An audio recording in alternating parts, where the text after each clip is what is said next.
Welcome to another episode of Image Rights by N. Mashinini, the only podcast dedicated to image rights in Africa and around the globe. I'm so excited about today's topic because we are going to be talking about catfishing.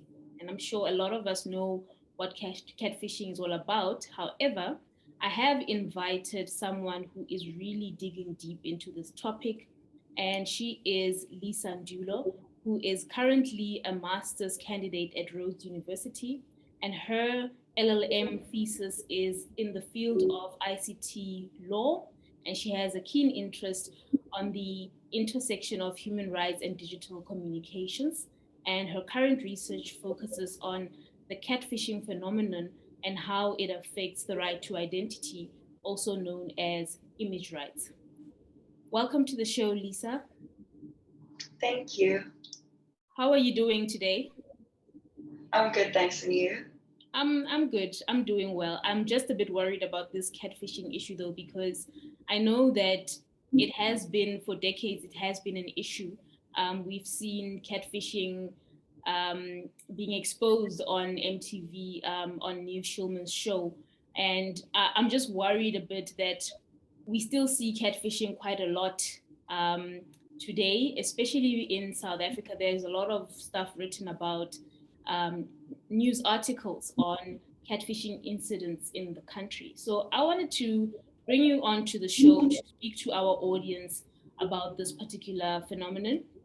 And the first question that I have for you, which I think would be a good point to start to help the listeners to gauge this topic, is what exactly is catfishing? Okay, so loosely, catfishing is pretending to be someone else online by using a person's pictures combined with fake information such as a fake name, fake surname, fake birth information, along with other identification pointers. And usually people participate in this conduct with the intention to fall in love with someone, or to get back at someone else, or just simply as a joke, or just because they're bored. Yeah. So through my research, I found that legally, catfishing is defined as a form of impersonation. But under South African law, there isn't a definition yet. However, in US law, catfishing is simply impersonating another person by creating a fictitious account on social media. Wow, so I'm interested in how I'm realizing that the extreme conditions under which catfishing takes place. I mean, on one hand, you said some people are hoping to fall in love, but others it's about love gone wrong.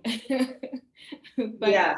what I wonder is where do we see catfishing mostly in South Africa? What kind of platforms? Where do we see this happening a lot in South Africa? So from my findings, I found that the platform that's most popular for catfishing in South Africa is Facebook. But there's this really interesting cross-pollination where you'll find that a perpetrator will go download images or screenshot somebody's content off Instagram to use it on a fake account on Facebook. Wow. And do we see any of this also on dating sites? I would imagine dating sites would be a popular one. Yes. So that is quite true. So dating sites such as Tinder as well. But I'm not quite sure that there's been any reports of that happening, say, like on Tinder in the South African space, considering the fact that the purpose of Tinder is to meet people in person. But I've spoken to some people who then have told me that they know that there are accounts on Tinder that are fake, because they, particularly see someone whose picture they know, and then when they speak to the person, they realize that it's not the real person depicted by that account. Interesting. So just in your bio, it mentions there that your current study in your master's is about catfishing and how it relates to the right to identity or image rights. Okay. So my next question is then what does catfishing actually have to do with image rights from a legal perspective? Um, so catfishing interferes with the person's freedom to enjoy, use, and control their identity or their image, and therefore infringes on their right to identity, which is a protected personality interest. A perpetrator of catfishing basically disturbs the protected relationship a person has with their identity or image because they use it without consent and in a manner that portrays the person inauthentically and in a false light. So legally, there are two ways of infringing on identity, and that is by appropriation for a commercial gain and by falsification. On the one hand, appropriation of identity for commercial gain can be defined as using a person's identity without permission for a financial purpose. And we've seen cases before our courts where this infringement manifests as using someone's image in an advertisement, for example, or in a magazine without their consent. And then on the other hand, there's falsification, which occurs when a person uses an aspect of a person's identity in a manner that portrays them contrary to their true self or in a false light. So to explain how catfishing fits into these infringements of identity, I can break the act of catfishing up into two parts. So there's a part of catfishing where a person takes another person's image without consent, and that would amount to appropriation. And in the US, states recognize that identity can be infringed by merely taking a person's identity without permission or using their picture, for example, without permission, even if there isn't a commercial purpose linked to the reason why they've appropriated it. As long as a perpetrator gains some advantage, a victim will have a claim. And this can be contrasted to the position in South Africa where there has to be a financial benefit linked to the appropriation of someone's identity. And then there's the second part of catfishing, which is where a person uses the image they've appropriated in a fake account. And that part amounts to falsification because the account that the victim's picture is attached to is not real, firstly. And then secondly, it doesn't reflect a true representation of the victim. So in essence, one can say that at its core, catfishing involves both appropriating a person's identity and falsifying it on social media. You've mentioned quite a lot in terms of the different categories that you would break it into under the protection of image rights and identity. I'm just what I find interesting here is the issue of commercial exploitation because I know you mentioned we've had case law dealing with commercial exploitation in the context of advertisements, um, but have we seen case law coming out on catfishing in particular? Unfortunately, no. Wow.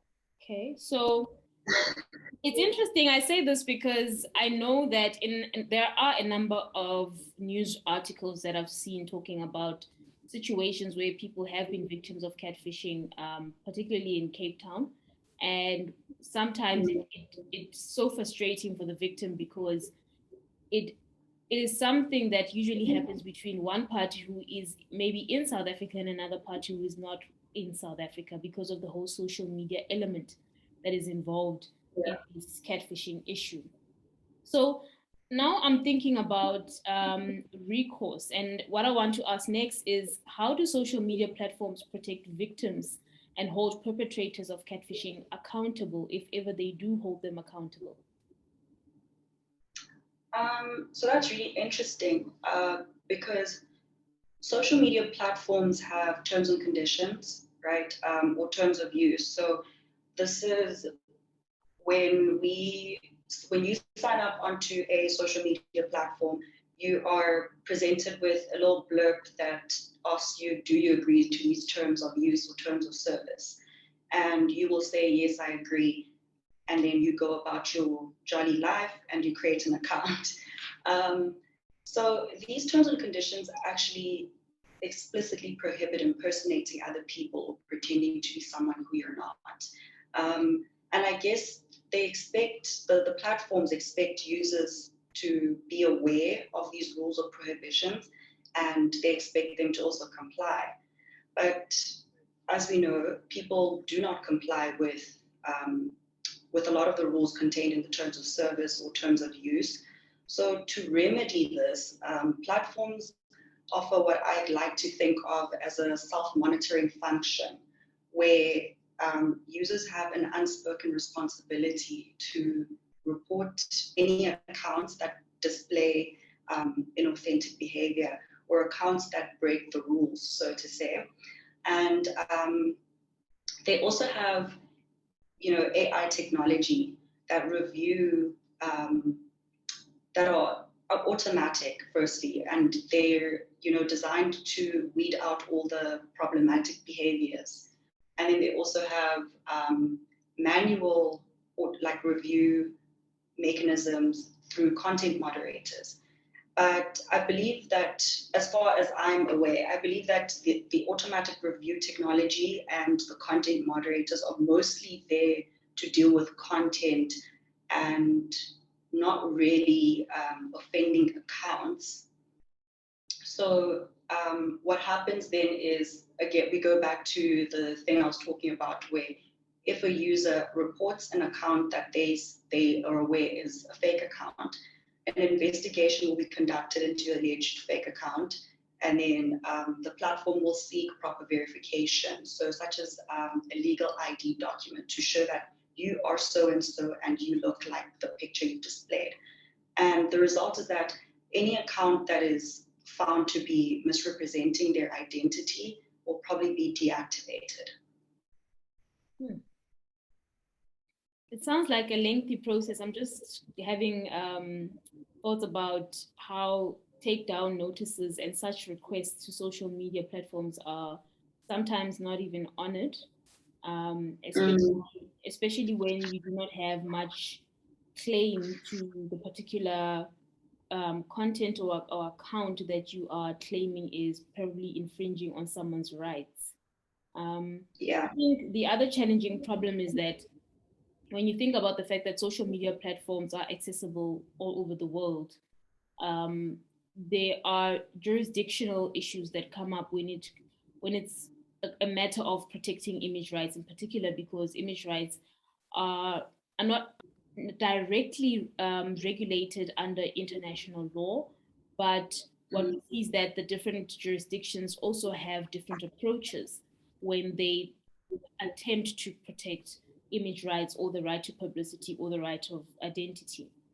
So, what are the dangers then of being involved in a catfishing situation? Because what I'm getting at here is that I'm so looking at this catfishing situation as having three parties involved, where you have a catfish and the person who is targeted by the catfish, as well as the person whose image is used by the catfish. So my question to you is, what are the dangers of being catfished, being a catfish, as well as being the victim of image rights infringement in this situation? So you're very right. There are three people involved here, or three parties involved, and each have their own cons, so to say, that are attached to being in that position. So the dangers of being catfished. Let me start with being catfished. Range from financial loss to psychological and social damage. On the financial loss end of things, a catfish might swindle the person that they've deceived, or depending on the relationship that the person who's catfished formed with the catfish, the deceived person might fall victim to further crime cybercrime, such as extortion or blackmail, because they were manipulated into exposing personal material with the catfish, who they probably would not have shared that information with were it not for the fake account. And then on the psychological and social damage end of things, a person who's catfished might be personally or socially humiliated, ashamed for falling victim to such a scam. And those feelings can lead to extreme depression and other conditions.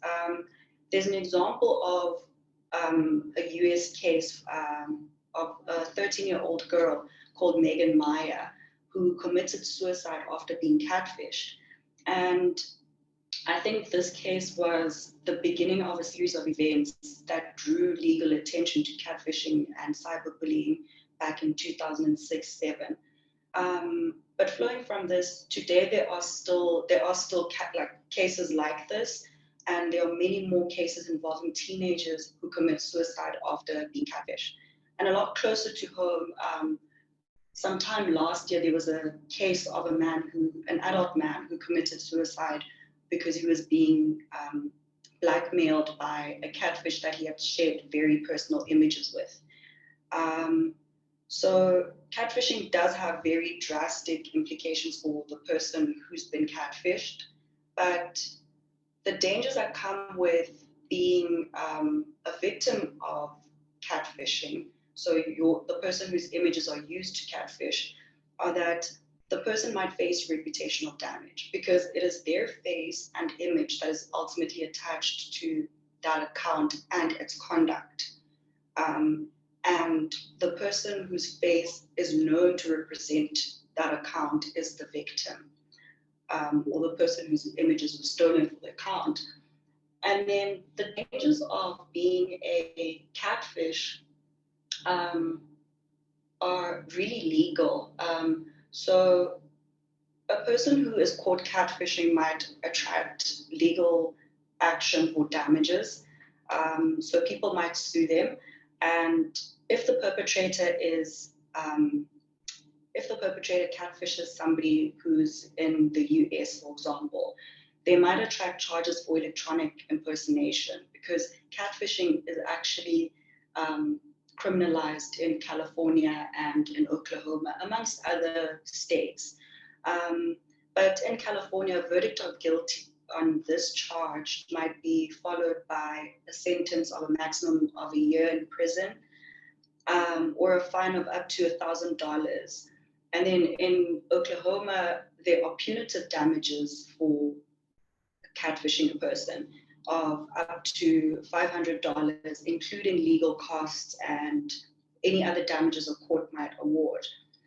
Bringing it back home, in South Africa, a claim for damages for the infringement of identity would largely depend on the evidence presented to a court, and a court will order what it deems just and equitable in those circumstances.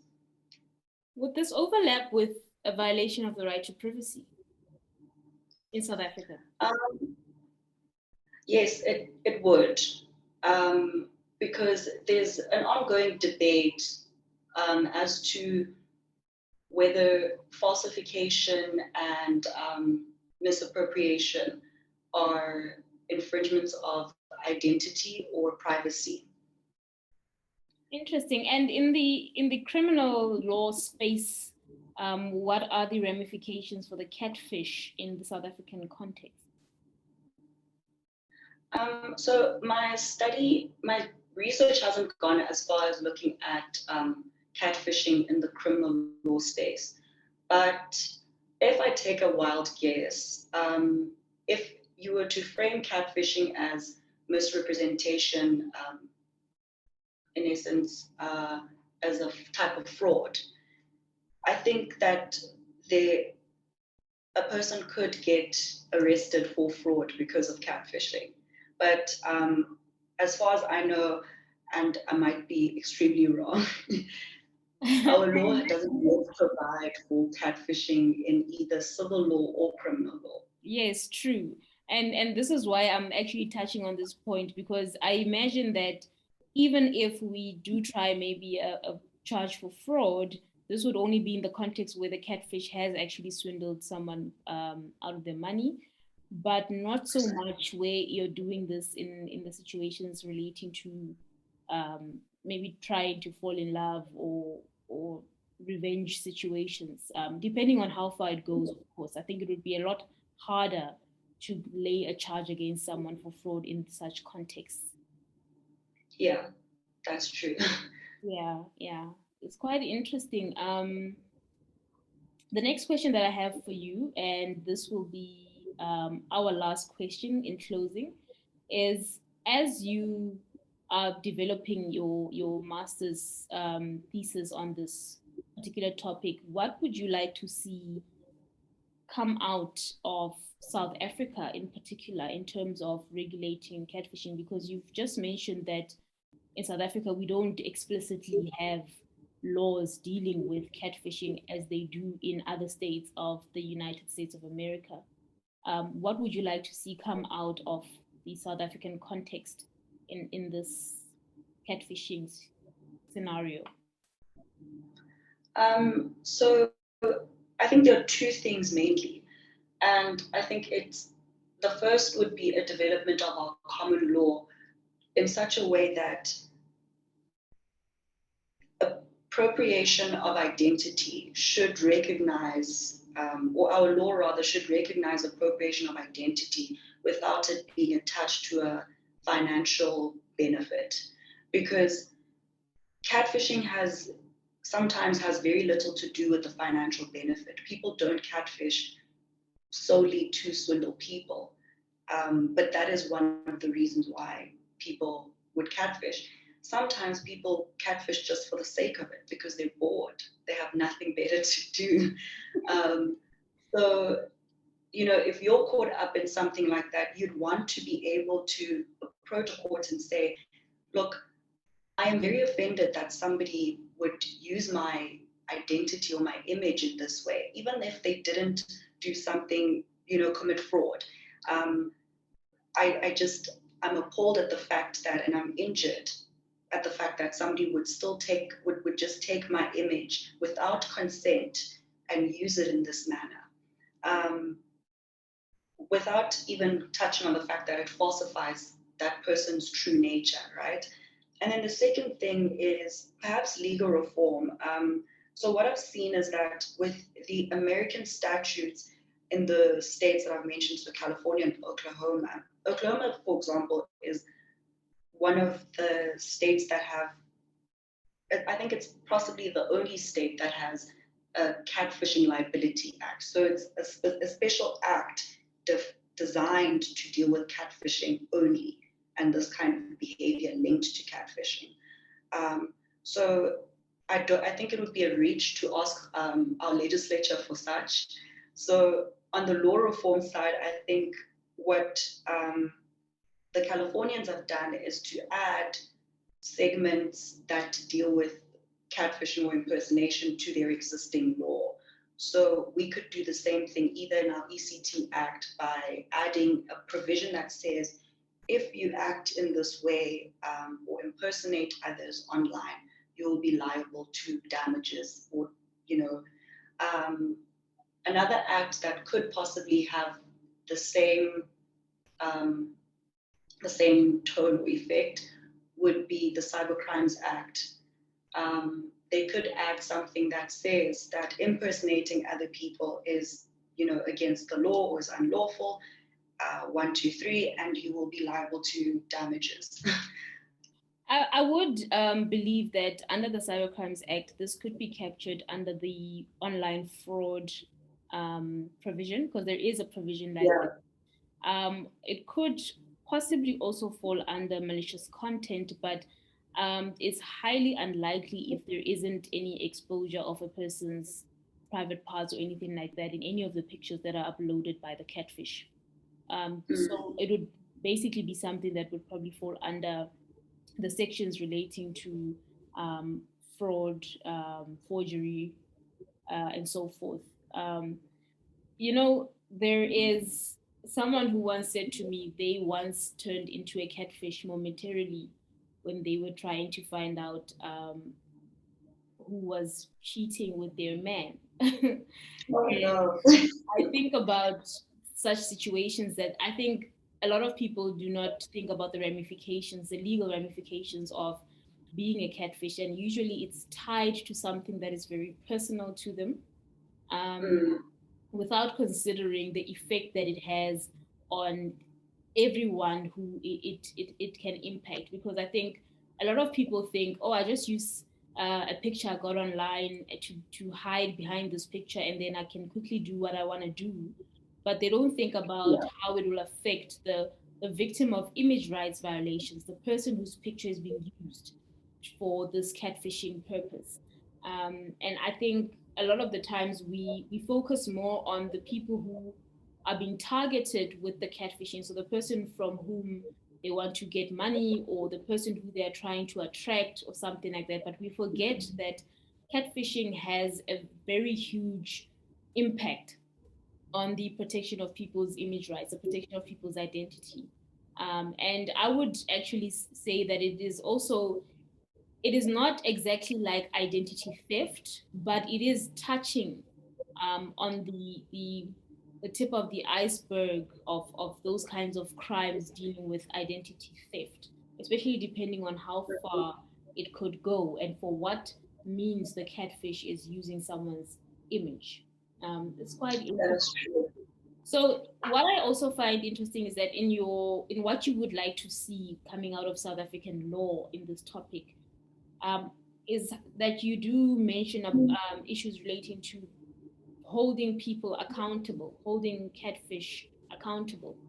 But what are the trends? Have you seen maybe in your research, what are the trends of actually finding the catfish? Because I think this is one of the most challenging things about online and social media life, is that sometimes people are basically untraceable, especially if a platform like Facebook is not willing to divulge who the account holder is. What are the trends there? Is it easy to find someone who is a catfish? So in my research, I don't really focus much on unmasking the identities of people, but the bit that I do touch on is if, for example, a person, you know, becomes alive to the fact that their pictures are being used to catfish and say they now want to hold somebody accountable for this. Um, they can approach a court for an order directing a platform to reveal who is behind that catfish account. And, that is hoping that that person doesn't catch wind of that and they suddenly decide to deactivate the account. Um, but it would be hard to figure out who is catfishing you um, on your own without um, contacting the platform or seeking some legal assistance, unless the person who's catfishing you comes clean, and Highly they're doubt it. basically an honest person. Yeah. I think maybe we need Niv to come and help us with our own catfish. Yes. We need a whole investigation team dedicated to unmasking catfish. Lisa, so where can our audience reach you to maybe either collaborate on this research that you're doing or ask any questions about this? Where can they reach you on social media? So I have a Twitter account, and my handle is at Lisa and Latima, Lisa Latima. Lisa Latima. Thank you so Yeah, much for joining us today, Lisa. I really had a good time discussing this catfishing issue because it's something that I do recognize that although it is not such a new topic, it is still a very much unexplored topic from a legal perspective. Um, and I wish you all the best for completing your master's thesis. I do know that Lisa's is going to be undergoing examination soon. So all the best with that. And yeah, I look forward to collaborating with you more on this catfishing topic, particularly in the context of image rights.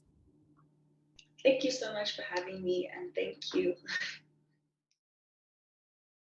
Remember to control your image rights.